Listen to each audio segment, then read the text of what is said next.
had a crisis of confidence. And I remember walking to my very first meeting to meet the ambassador, the UK ambassador.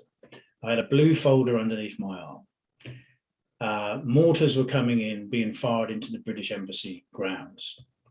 And I thought, and I stopped, and I thought to myself, can I actually do this? Which skills are necessary for hostage negotiations? Well, there's lots. I would say that patience, the ability to demonstrate empathy, but it's not just the ability to demonstrate empathy, it's to demonstrate empathy quite often with people you don't warm to, i.e. kidnappers, and people that don't necessarily warm to you, particularly if you're the person in the way of them getting what they want and what they're asking for. So it's that ability, which is an added ability and skill, if you like, than just demonstrating empathy. Also, managing the stress of others. Quite often, incidents that negotiators get called to, they are incredibly stressed, and they're often stressed because their basic needs are lacking. Like they've got no sense of control, certainty, and safety. So we have to identify what needs they need, what basic needs are lacking, and give them back with certain words that we use. And we also have to manage our own emotions, the ability to manage your own stress and identify what emotions that we're going through to address them before we can actually deal with other people. And what is the role of a hostage negotiator? Well, ultimately to save lives, be it hostages who have been held by kidnappers, or people who have suicide ideation, and you're called, to people that are threatening to jump off buildings, etc. So it is to save lives. But it's also getting to the point where you can influence and persuade people to do things that they initially didn't want to do. So be it to reduce their demands if they're kidnappers, come down off that building if they've climbed up on top of a building with suicide ideations. So all manner of ways that we have to persuade and influence people to change their minds, often to change their minds so it make them safer. How do you translate your experience as an international hostage and crisis negotiator to the corporate world? Well, people are often surprised that that can be done. But if you think about it, leadership, most leaders have to be able to persuade and influence their team to take on new ideas.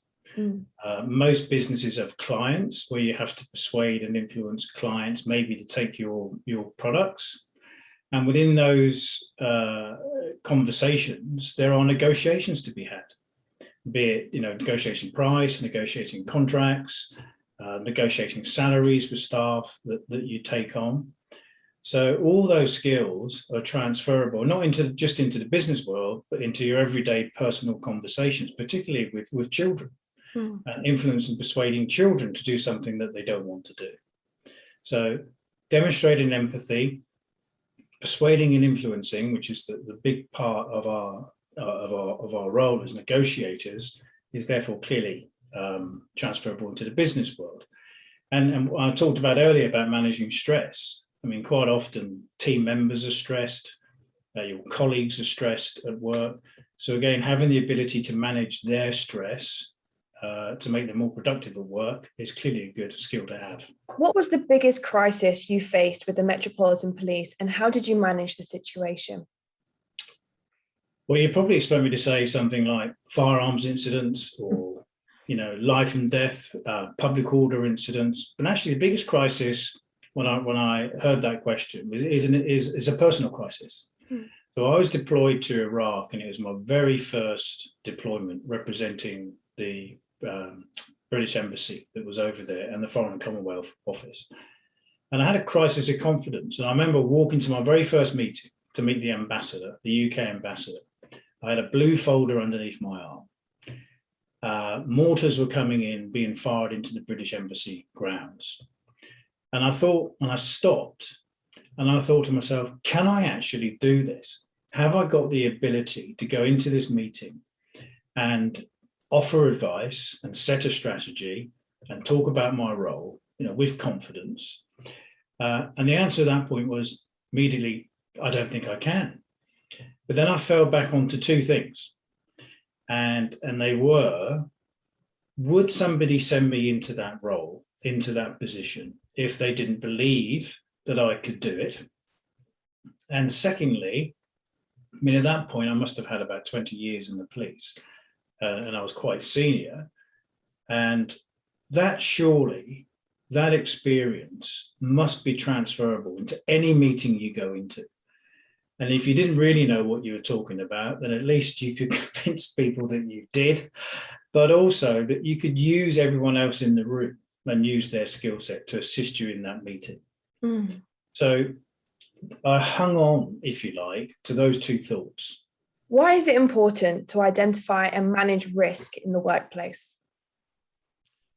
It's important not only to identify, but it's important to look at it in context, to analyze the risk, to evaluate the risk, because then you're going to have the right resources in place if it happens. You're going to know what the likelihood of that risk occurring is and the impact that it will have on your business.